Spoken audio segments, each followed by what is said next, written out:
প্রথমে যখন দাঁড়িয়ে রাখা শুরু করলাম, দুশ্চিন্তা আফসোস কই থেকে সবার আগে ফিল করলাম আমরা ঘরের ভিতর থেকে। মুসলিম মধ্যবিত্ত যখন শিক্ষিত হইল, তারা যখন কিছু নেতৃত্বস্থানীয় পজিশনে গেল, তখন তারা এমন কাজ করলো যেটা মুসলিম মধ্যবিত্তের স্বার্থকে প্রতিনিধিত্ব করে না। আপনাকে সোসাইটিতে ভিক্টিমাইজ করা হয়েছে, আপনার প্যারেন্টসদের মাথায় ওইটা আছে। সুতরাং আপনি যখন ওই সিম্বলগুলো ক্যারি করেন, তারা ভয় পায়। তুমি এটা ক্যারি করছো, তুমি তো সোসাইটি থেকে অপ্রেসড হবে। পশ্চিম যখন উপনিবেশ স্থাপন করা শুরু করে, ওরা বুঝতে পারে শুধু অস্ত্র দিয়ে একটা কমিউনিটিকে ধরে রাখা যায় না, মাইন্ড চেঞ্জ করতে হয়। আধুনিকতার সর্বময়বাদী, এটা অন্যরে গিলে খাওয়া ছাড়া টিকে থাকতে পারে না। আমরা সেই বর্ণবাদ যেটা ছিল, সেটাকে আমি নিজে আত্মস্থ করে ফেলছি। আমি আমার আশেপাশের মানুষকে, আমার সাথে মতের মিল না হোক অথবা লেবাসের কোনো পার্টিকুলার পয়েন্ট মিল না হোক, আমি সেই টার্ম ইউজ করি যেগুলো আমাকে অ্যাজ আ কমিউনিটি দমন করতে ব্যবহার করা হয়েছে। আব্দুল আল মাসুদ খুব সুন্দর করে কিছু বিষয় বলে গেলেন। নিজ ভূমে পরবাসীর মতো আমরা থাকি, এবং আইডিয়াটা probably for the last 16 or 17 years we are facing brutally, right? Islamophobia শব্দটা আমরা মোটামুটি 1-2 বছরে সবাই শুনছি। কে শুনি নাই একটু হাত তুলি। ভেরি গুড, সমস্যা নেই। মোটামুটি বছর 2 যাবত আমরা কিন্তু এটা শুনতেছি, তাই না? এটার মিনিং নিয়েও অনেক অনেক কথা বলেন, একাডেমিক টপিক তো। তো আমি একেবারে আমার আপনার জীবনের সাথে রিলেভেন্ট কয়েকটা বিষয় একটু শেয়ার করি। আমার আলোচনার টপিক হচ্ছে ইসলামোফোবিয়া ঘরে বাইরে। তো আমি যখন ঘর বলবো আর বাইর বলবো, একটা ডিফাইন করতে হয় যে ঘর বলতে আমি কী বুঝাচ্ছি, বাহির বলতে আমি কী বুঝাচ্ছি, রাইট? ঘর মানে আপনার লিটারেল ঘর। এখানে আমরা যারা আছি, বিশেষ করে আমরা যারা জেনারেল এডুকেশন ব্যাকগ্রাউন্ডে, প্রথমে যখন দাঁড়িয়ে রাখা শুরু করলাম, মানে দুশ্চিন্তা আফসোস কই থেকে সবার আগে দেখা মানে ফিল করলাম আমরা ঘরের ভিতর থেকে। আমার আপনার বোন আছে বা আপনার পরিচিত কেউ আছে, তিনি যখন স্কার্ফ শুরু করলেন পরা বা বোরকা পরা শুরু করলেন, সবার আগে কার থেকে ভর্ৎসনা পাওয়া লাগছে? ফ্যামিলি থেকে। তার বাবা নিজেও কিন্তু 5 ওয়াক্ত নামাজ পড়ে, মসজিদে গিয়ে পড়েন, মাও পর্দা করেন। কিন্তু একজন young female in this region, তিনি যখন খুব basic expression of Islam, right? খুব বেসিক এক্সপ্রেশন না, এই বামপন্থীরাও তো দাঁড়িয়ে রাখে। The problem is or the war is between the ideas. Okay, কি বলা হয় আমাদের সচরাচর? একটা শব্দ আপনারা জানেন, আমি ওদিক যাই না। বলা হয় যে আমরা অসামাজিক হয়ে যাচ্ছি। অনেকে শুনছি, আমি অনেক শুনছি ভাই। আর কমনলি কি শুনছি? বিয়ের জন্য তো তোরে কেউ মেয়ে দিবে না। আর ওইটা তো আছেই। শিবির, জঙ্গি, জামাত, রাজাকার, অনেক কিছু শুনছি আমরা, তাই না? আচ্ছা, আপনার বাবা আপনার মা তারা তো বেসিক যে এক্সপ্রেশনটা ইসলামের, এটা ক্যারি করতেছে। তারপরও আপনি ক্যারি করতে চাইলে এই কনসেপশনটা কেন আসে? আপনারা যারা সোশিওলজি পড়েন, আমি মাফ চেয়ে নিচ্ছি আগেই, যদি এখানে সোশিওলজির কেউ থাকেন, হিস্ট্রির কেউ থাকেন বা অ্যানথ্রোপোলজির কেউ থাকেন। আমি পেশাগতভাবে চিকিৎসক। এখন যে আলোচনা করতেছি এটা আমার নিজের পড়া থেকে। আপনি হয়তো আমার চেয়ে আরও ভালো জানেন, আমি আশা করি আপনি ভালো জানেন। রেসিজমের কয়েকটা টাইপ আছে। আমাদের উস্তাদ আব্দুল আল মাসুদ হাফিজুল্লাহ উনি বলে গেলেন যে মুসলিম মধ্যবিত্ত যখন শিক্ষিত হইল, তারা যখন কিছু নেতৃত্বস্থানীয় পজিশনে গেল, তখন তারা এমন কাজ করলো যেটা মুসলিম মধ্যবিত্তের স্বার্থকে প্রতিনিধিত্ব করে না। কেন করেন সেই প্রশ্নের উত্তরে আমরা আসব। 2 নাম্বার ঘর, সেটা হচ্ছে আপনার মহল্লা, আপনার স্কুল, কলেজ বলি নাই, বলা উচিত যদিও, সব জায়গাতে আমরা পরবাসী। তো ভাই এখানে যারা আছেন, কত সংবাদ পাইছি না আমরা, স্কুলে বোরকা পড়ছে বলে আমাদের বোনকে হেনস্থা করা হয়েছে। সনাতনী নামধারী কেউ খুব নোংরা ছবির মেয়ের সাথেও তুলনা করছে, আমরা পড়ছি না? আমরা কষ্ট পাইছি, বুকে রক্তক্ষরণ হয়েছে, সমাধান পাইনি। দাড়ির কারণে কত ঝামেলা হয়েছে আমাদের স্কুলে। আমি মাফ চাই নটরডেমের যদি কেউ থাকেন, নটরডেমের মনোগ্রামে ক্রুশ আছে। কেউ সাম্প্রদায়িক বলছেন? একবারও বলছেন? সরস্বতী পূজা আমরা যারা সরকারি ইউনিভার্সিটিতে পড়ছি, মেডিকেল কলেজ যাই বলেন, আমি সরস্বতী পূজায় যাই নাই দেখে আই ওয়াজ বিং সার্চড। ও আসে নাই কেন? ও কি শিবির করে? এটাকে আমরা কিন্তু কেউ সাম্প্রদায়িকতা বলি না, রাইট? প্রশ্ন হচ্ছে কেন বলি না? আপনার প্রতিষ্ঠানে আপনি ভিজিবলি জিনোফোবিয়ার শিকার, আপনাকে একটা অদ্ভুত বহিরাগত বলে ট্রিট করা হচ্ছে। ঢাকা ইউনিভার্সিটিতে বাংলা বিভাগ খুব প্রগতিশীল, দিল বোরকা নিষিদ্ধ করে। আরেক ডিপার্টমেন্টের টিচার ভাইবা নিতে গিয়ে বললো যে তুমি তো উগ্রবাদী, তুমি শোনো এত পর্দা করা লাগলে ইউনিভার্সিটিতে আসবা না, বাসায় বসে থাকো। এ কথা আমাদের ফ্যামিলি থেকে অনেকে বলে, যদিও টিচারের দোষ কি আর দিব। এই যে কিছুদিন আগে আমরা একটা অদ্ভুত নজিরবিহীন অভ্যুত্থান দেখলাম বাংলাদেশে। আমি কৃতজ্ঞতা ভরে স্মরণ করি যারা জীবনের মায়া না করে এরকম বর্বর একটা শক্তির বিরুদ্ধে দাঁড়িয়ে গিয়েছেন। অজস্র আমাদের মাদ্রাসার ভাইরা, ছাত্ররা, জেনারেল এডুকেশনের ছাত্ররা, কেউ জীবনে পরোয়া করেন নাই। তো এই অদ্ভুত ইভেন 4 তারিখ রাতেও উই ওয়ার নট স্যাঙ্গুইন যে there is something is going to happen. We were in fear that we are going to get another Shapla. I was in fear. Internet বন্ধ হয়ে গেল, চালু হয়েছিল, আবার বন্ধ হয়ে গেল। নানা জায়গা থেকে সংবাদ পাচ্ছি, আমি ভয় পাচ্ছিলাম যে another Shapla is actually going to take place. Now this time the Shapla is whole Dhaka in a massive scale. তো শিল্পকলা একাডেমির প্রধান, খুব আলোচনা হইল কথাটা নিয়ে। উনি কি বললেন? জামাতকে বললেন যে আসো ডায়লগ করি। সেকুলারিজমের ডায়লগ বড় অদ্ভুত। আসো ডায়লগ করি। কি ডায়লগ? 2024-এ এসে মেয়েদেরকে বোরকা কেন পড়তে হবে? মানে বোরকা পরে এত অফেন্সিভ একটা কাজ যে এইটার জন্য আরেকজনকে এসে কৈফিয়ত দেওয়া লাগবে যে এই জন্য বোরকা পরা লাগে। আমি একটা পোস্ট দিয়েছিলাম ফেসবুকে তখন। আপনি দেখবেন বামপন্থীরা সিঁদুর বা শাখা এটাকে পুরুষতান্ত্রিকতার চিহ্ন বলে টুকটাক লেখালেখি করছে। বেশি লেখালেখি করতে পারে না, আবার ওই যে সাম্প্রদায়িক ট্যাগ খেয়ে যায়, এই জন্য ভয় লাগে তো ওদের, তাই না? ওরা ট্যাগ দিয়ে অভ্যস্ত, খেয়ে তো অভ্যস্ত না। তো উনি যদি বলতো, কোনো একটা ঐক্য পরিষদের নেতাকে ডাকলো বা কোনো মহাজোটের নেতাকে ডাকলেন, বললেন 2024-এ এসেও কেন একজন নারীকে সিঁদুরের শাখা পড়তে হবে? এটা তো পুরুষতান্ত্রিকতার চিহ্ন। কি অবস্থা হইতো দেশে? উনাটাও যাইতো, নজরুল সাহেবও যাইতো। দুইটা জায়গা আমি চিহ্নিত করলাম, একটা আপনার ঘর আর একটা আপনার সোসাইটি। দুইটাকে আমি ঘর বলছি। এখন ঘরের এই ইমপ্রেশনটা আসলে সোসাইটি থেকে এক্সটেন্ড করে। আপনি দেখবেন রেশিয়াল স্টাডি, এগুলোতে ইন্টারনালাইজড রেসিজম বলে একটা কথা আছে। ধরেন আপনাকে সোসাইটিতে ভিক্টিমাইজ করা হয়েছে, আপনার প্যারেন্টসদের মাথায় ওইটা আছে। সুতরাং আপনি যখন ওই সিম্বলগুলো ক্যারি করেন, তারা ভয় পায় যে তুমি এটা ক্যারি করছো, তুমি তো সোসাইটি থেকে অপ্রেসড হবা। কারো কারো কারো কারো জন্য এটা শুধু ভয় থাকে না, দে ইনজেস্ট দ্য রেসিজম ইটসেলফ। তারা ওই রেসিজমটা নিজে গিলে ফেলে এবং তারা সেটা টর্চ বিয়ারার হয়ে যায়। আমরা আমরা এখানে অনেকেই আছি হয়তো যেটা সাক্ষী।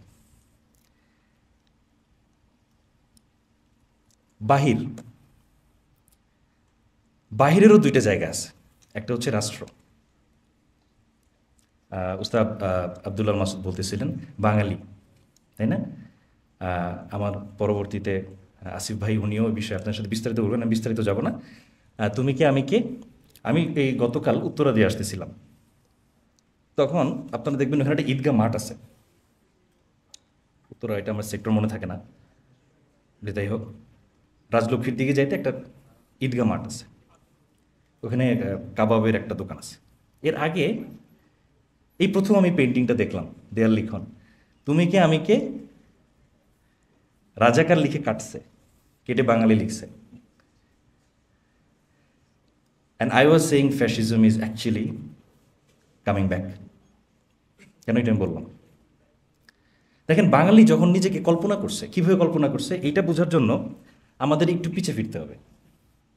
একটু পিছে চলেন, আমরা একটু ইতিহাসে পিছে চলে যাই। ব্রিটিশ উপনিবেশের সময় সিরাজউদ্দৌলা শেষ স্বাধীন নবাব ছিলেন, যে আলীবর্দী বর্গীদের পরাজিত করলো, বাংলাকে অত্যাচার থেকে মুক্ত করলো। মীর জাফর, স্যার জাফর না, মীর জাফর, তাও মীর জাফরের একটা ক্রেডিট ছিল, বাকি জনের তো সেটাও নেই। এনিওয়ে, সেই মির্জাফর অ্যান্ড আদার্স উমিচাঁদ রায় বল্লভ অনেকে ছিলেন, আমরা শুধু মির্জাফরের নামটি মনে রাখি, এইটাও ওয়ান সর্ট অফ জেনোফোবিয়া, আর কারো নাম মনে আছে আমাদের? মনে হয় যে ও বেচারা একাই ছিল। আচ্ছা, তো আমরা স্বাধীনতা হারাইলাম, যদিও ওই সময় স্বাধীনতা শব্দটা এখনকার স্বাধীনতা মিনিং ছিল না, উপনিবেশ তৈরি হইল। তো স্বাভাবিকভাবে আপনার ঘর থেকে আমি সম্পদ ছিনাই নিছি, আপনাকে ঘর থেকে বের করে দিছি, আপনি আন্দোলন করবেন না? আপনি বলবেন এই ঘর আমার ঘর ফিরে দাও। ইনিশিয়াল টাইমে ব্রিটিশ অপারেশনের এগেনস্টে একের পর এক যে রিভোল্টগুলো হইতো, সেটা কারা করতেন? মুসলিমরা, কৃষকরা পর্যন্ত করছেন। তিতুমির কৃষকদের নিয়ে আন্দোলন করছেন, হিন্দু কৃষকও ছিল। তারা এটাকে বললো ওয়াহাবি আন্দোলন। দেখেন, রেসিজমটা কমন, ট্যাগটা ডিফারেন্ট। রেসিজমটা কমন, কিন্তু ট্যাগ আপনি দিচ্ছেন ডিফারেন্ট। আমেরিকাতে নিগ্রোরা যখন অ্যাসিমিলেট হচ্ছে, কারণ আমেরিকাতে নিগ্রোরা আসছে দাস হিসেবে, অ্যাসিমিলেট হচ্ছে, তখন তাদের এগেনস্টে সাদাদের কি শুরু হইল? দুশ্চিন্তা শুরু হইল। এখনও আছে এটা। তো তারা কি করলো? ওই সময় ছিনতাই হইতো। আপনারা বইপত্র পড়লে দেখবেন মাগার বলতো, ব্ল্যাক মাগার। তো এখন যেমন মুসলমান কেউ ভিজিবল হইলেই জামাত, রাজাকার, জঙ্গি বলে দেয়, তখন তাদের মাগার বলা হইতো, ব্ল্যাক মাগার, যে কালো দেখলেই সে মাগার, ছিনতাইকারী। স্টেটের অ্যাপারেটাস ওদেরকে যেখানে পাইতো ধরে নিয়ে যাইতো। তো একের পর এক রিভোল্ট হচ্ছে ব্রিটিশ রাজের বিরুদ্ধে। তখন ব্রিটিশরা কারা টেনে নিবে? হিন্দু এলিট ক্লাস, তাদের টেনে নিল। তো তারা কয়েকটা কাজ করছে মুসলমানদের উৎখাত করতে। এই ক্ষেত্রে নেপোলিয়নের একটা ঘটনা প্রাসঙ্গিক, আমি ওইখানে জাস্ট ব্রিফটা বলি যে পশ্চিম যখন উপনিবেশ স্থাপন করা শুরু করে, ওরা বুঝতে পারে শুধু অস্ত্র দিয়ে একটা কমিউনিটিকে ধরে রাখা যায় না, মাইন্ড চেঞ্জ করতে হয়।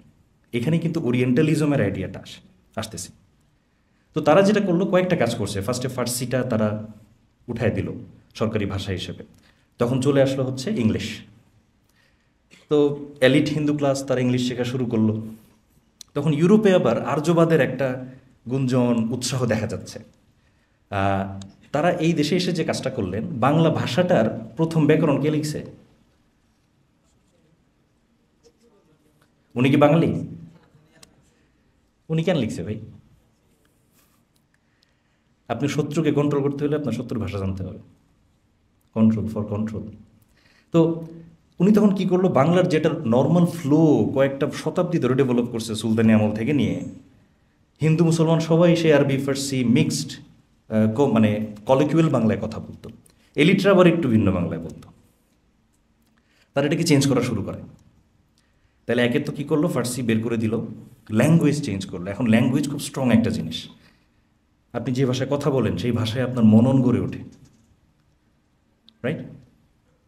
চিরস্থায়ী বন্দোবস্ত করে একদম গরিব করে ফেললো। পরবর্তীতে যেটা হইলো, বেঙ্গল রেনেসা নামের একটা মুভমেন্টের সূচনা হলো। ওস্তাদ নিজে বলে গেছেন বেঙ্গল রেনেসা কী জিনিস ভাই? রেনেসা মানে প্রথম আলো, তাই না? কেউ কেউ বাকশালের আলো বলেন, ভুল না ঐতিহাসিকভাবে। তো এই প্রথম আলোটা কীভাবে আসলো? ইংরেজরা যখন আসছে তারা দেখলো এই ইতিহাস আমার গড়তে হবে। ওরা কি বলে? ডাজন্ট ম্যাটার, আমার শাসন ক্ষমতা চালানোর জন্য কি করতে হবে? একটা হিস্ট্রি দাঁড় করাইতে হবে, জ্ঞানকাণ্ড। ওরিয়েন্টালিজম যে বলে, একটা জ্ঞানকাণ্ড খাড়া করাইতে হবে। তারা ভারতবর্ষের ইতিহাসে 3 ভাগ করলো, হিন্দু যুগ, মুসলিম যুগ, ব্রিটিশ যুগ। হিন্দু যুগ হচ্ছে ঐতিহ্যের যুগ, খালি ঐতিহ্যর ঐতিহ্য। মুসলিম যুগ হচ্ছে আক্রমণের যুগ, সব এসে ভেঙে চুরে ওরা নিয়ে গেছে। ব্রিটিশ যুগ হলো উদ্ধারের যুগ আর আলোর যুগ। আপনি দেখবেন হাউ ফ্যাসিজম ওয়ার্কস নামে একটা বই আছে, সম্ভবত মার্কিন একজন প্রফেসরের লেখা, আমার নামটা এক্স্যাক্টলি খেয়াল নাই, পড়তেছিলাম বইটা ওই দিন। তো উনি 10টা ক্যাটাগরি করছে, মানে ফ্যাসিজম ডেভেলপ করার পিছিয়ে 10টা পয়েন্ট উনি খুঁজে বের করছে। এর মধ্যে 1 নম্বর ছিল the idea of a mythical past, অতীত হারানো ঐতিহ্য গৌরব। এই কল্পনাটা তৈরি করা হইলো, অথচ ব্রিটিশরা ভারতে আসার আগে ভারত বলে কোনো কনসেপ্টই ছিল না। ব্রিটিশরা ইন্ডিয়াতে এসে ইন্ডিয়া বলে কনসেপ্টটা আবিষ্কার করছে তার কন্ট্রোলের জন্য। সেই বয়ানটা বাঙালিরা নিল, তারা বলল যে না। এবং আচ্ছা বলেন তো ভাই, এখানে যারা আছেন, দ্বিজাতি তত্ত্ব কার দেওয়া? নেহেরু, সাভারকার, 2টা উত্তর আসছে। তার মানে আমাদের জিন্না, গুড। গুড, মোটামুটি ভেরি গুড, মানে আপনারা টুকটাক পড়ার মধ্যে আছেন, এটা একটা গুড সাইন। মজার বিষয় হলো জিন্নার 50 বছর আগে দ্বিজাতি দত্ত যিনি বলে গেছেন he was Rajnarayan Basu and Nabagopal Mitra from Hindu Mela, এটা আমরা জানতাম না কেউ। এই আইডিয়াটা কেন আসলো? যে ব্রিটিশরাই তো ভাগ করে গেছে, তো ওই যে হিন্দু এদের মুসলমান, আমরা ব্রিটিশ, ওইটাকে অ্যাডাপ্ট করলো, ওই আলো গ্রহণ করলো কিসে? সে বললে ভাগ করলো যে এটা হচ্ছে হিন্দু আর মুসলিম আলাদা জাতি। তারপর অনেকে বলছেন সাভারকার, হ্যাঁ উনিও ডেভেলপমেন্টে কাজ করছেন। জিন্না হচ্ছে শেষে ওইটাকে অ্যাডপ্ট করছেন, কারণ উনি দেখলেন যে কোনোভাবেই আর ওদের সাথে নেগোশিয়েট করা যাচ্ছে না। বিমলানন্দ শাসমল কংগ্রেসের এক নেতার ছেলে, ওনার একটা বই আছে how India goat divided, Bharat কীভাবে ভাগ হলো। উনি এখানে বলছেন ওনার মতে জিন্না শেষ পর্যন্ত চেষ্টা করছিলেন নাকি যাতে হারমোনি কোএক্সিস্ট করে থাকা যায়, কিন্তু হিন্দু এলিটসদের কারণে তারা পারেন নাই।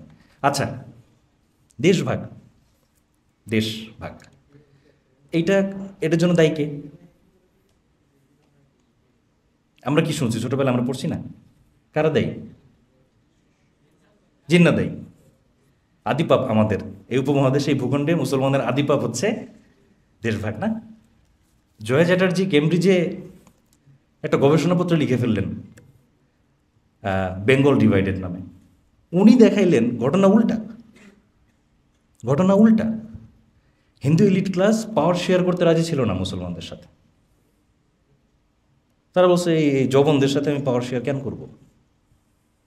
And that ultimately led to the division of their own country.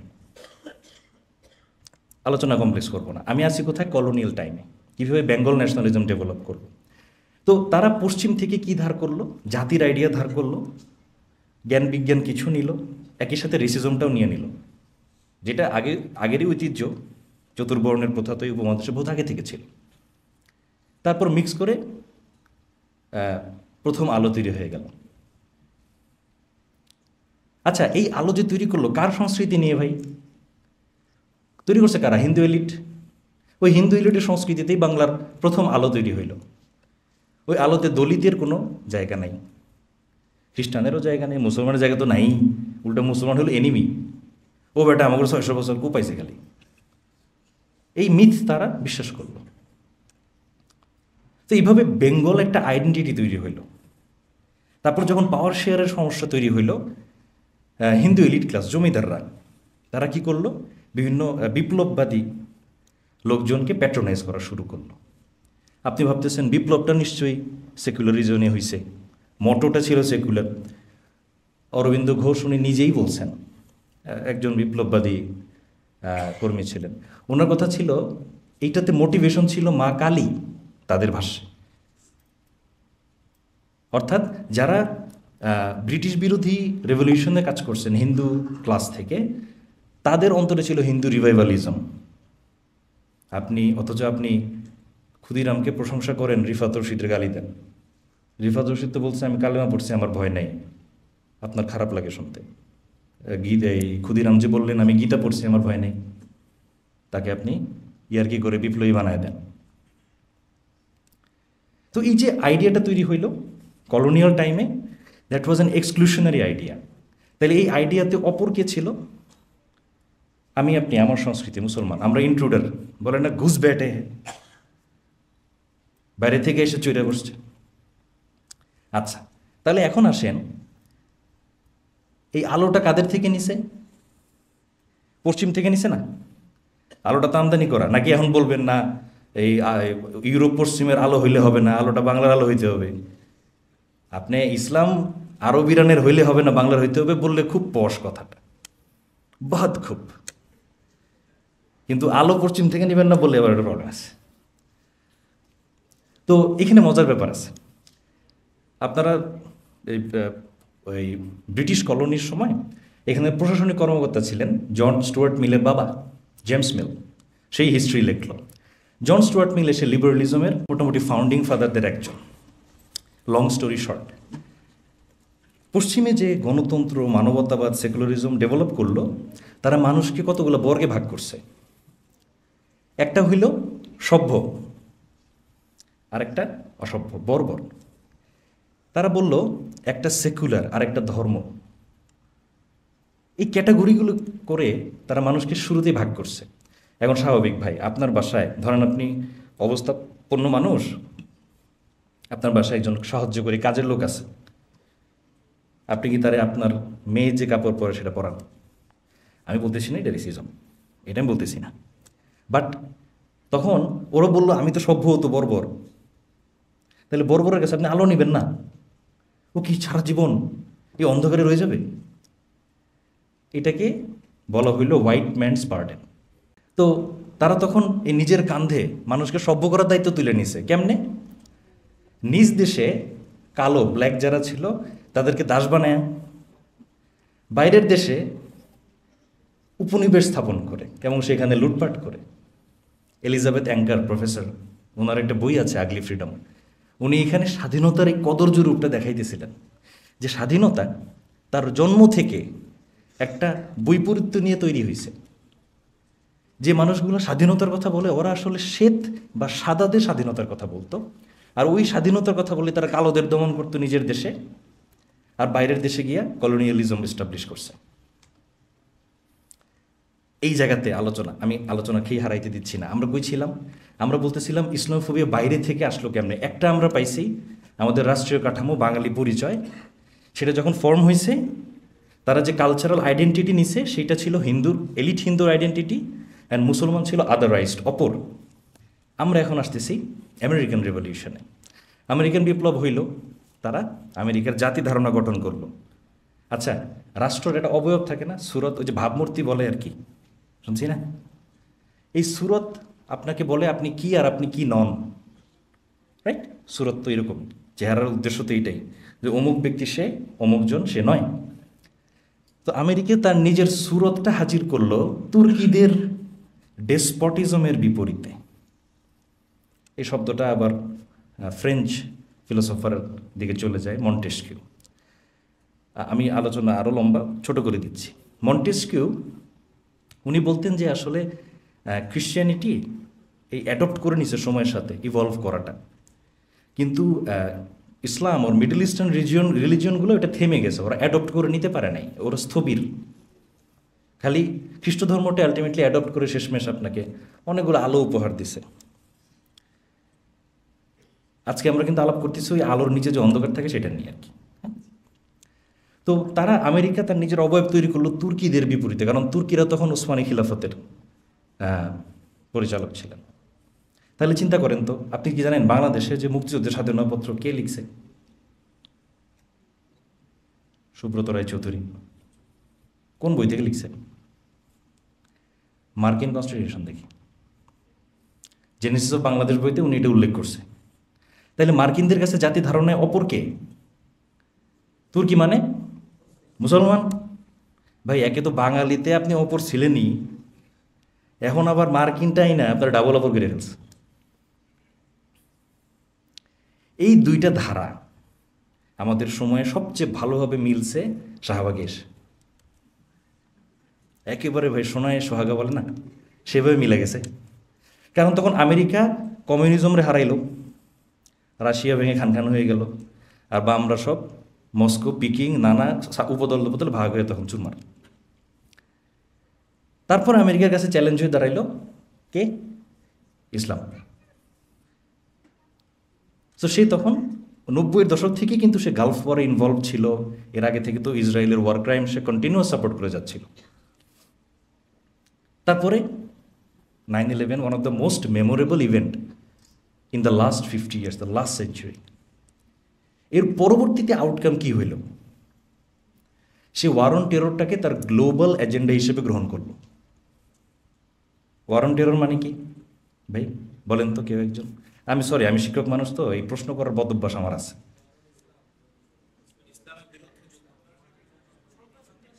এই যে সুন্দর বাংলা বলছেন ভাই, থ্যাংক ইউ। প্রথম আলো বাংলা হয়েছে একদম। আরেকটা শব্দ আছে, সন্ত্রাসের বিরুদ্ধে অনন্ত যুদ্ধ। হ্যাঁ, আচ্ছা, মজার বিষয় অন্য জায়গায়। আধুনিকতা সর্বময়বাদী, এটা অন্যরে গিলে খাওয়া ছাড়া টিকে থাকতে পারে না। কথাটা কঠিন। কি বললাম? মানবতাবাদ, সেকুলারিজম, জাতীয়তা, আধুনিকতার অফশোট না, এটা সর্বময়বাদী। ও আপনাকে আপনার জায়গায় থাকতে দেবে না, আপনার গিলে খাবে। আমেরিকা তখন লিবারালিজমকে ছড়ায় দেওয়ার জন্য এবং সেফগার্ড করার জন্য যে মিলিটারিজমের আশ্রয় নেয়, সেটার নাম ছিল ওয়ার অন টেরর। আমি আমার বইতে একজন একাডেমিককে সাইট করছি, এক্স্যাক্টলি আমার এই মুহূর্তে তার নাম মনে পড়তেছে না। উনি নিজেই বলছেন যে এটা ছিল অ্যাকচুয়ালি অ্যাগ্রেসিভ লিবারালিজম এস্টাবলিশ করা through militarism,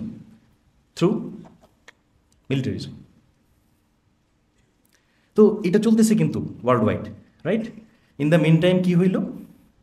Pilkhana, one of the most tragic events of our country since independence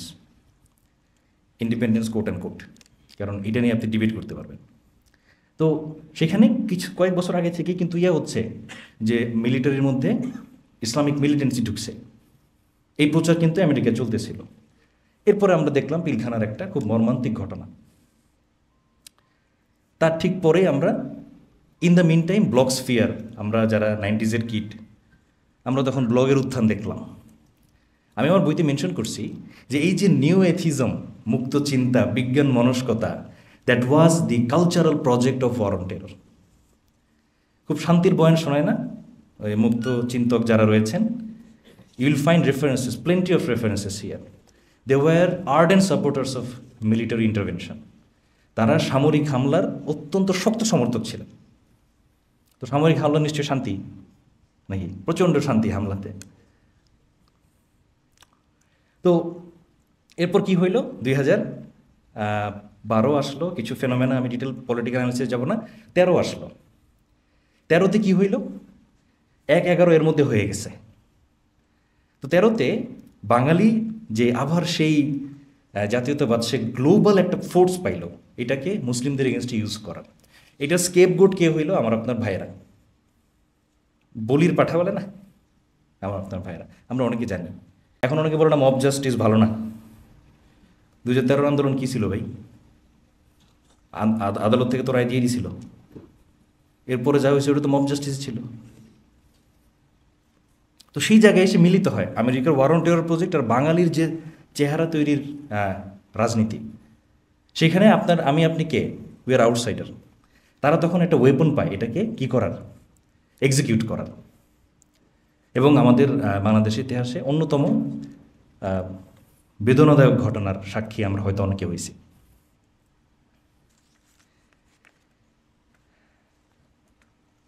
মানবাধিকারের রাজনীতি নিয়ে দুটো কথা বলে শেষ করি। চায়না এবং আমেরিকার সম্পর্ক নিয়ে আরেকজন লেখক উনি লিখতেছিলেন যে আমেরিকার মানবাধিকারের রাজনীতি খুব ইন্টারেস্টিং।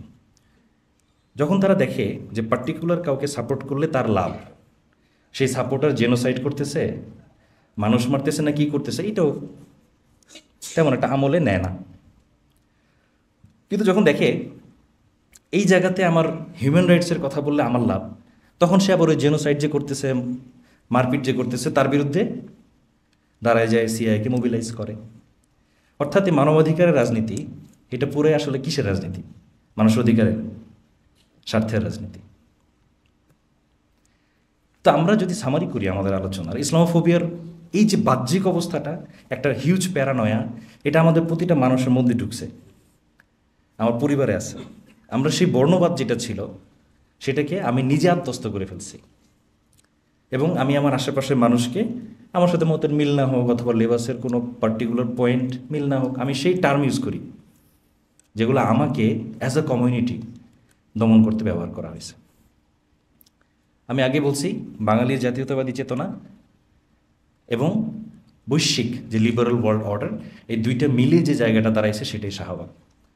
এবং আপনি যদি এখন বসে থাকি, আমরা আমাদের জায়গা থেকে দাওয়ার কাজ না চালায় যাই, এরকম শাহবাগ আরও বাংলাদেশে 50টা হবে। আমরা অ্যাকচুয়ালি এখন প্যারোলে আছি না, শ্বাস নিতে পারতেছি, কথা বলতে পারতেছি। হ্যাঁ, আচ্ছা চিন্তা করেন তো, শেষ করে দিচ্ছি।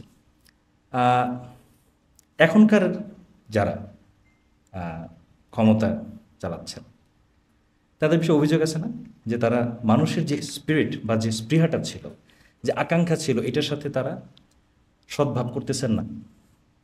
অভিযোগ তো সত্য, উই নো দ্যাট। আচ্ছা, তো এই এখনকার যারা আছেন তাদের মাইন্ডসেট কোনটা? লিবারাল ওয়ার্ল্ড অর্ডারের মাইন্ডসেট, দিন শেষে ওইটাতে আমি আপনি তো অপর। সো এখনই খুশি হওয়ার কিছু নাই। কি করতে পারি আমরা এখন, এটা হইল কথা।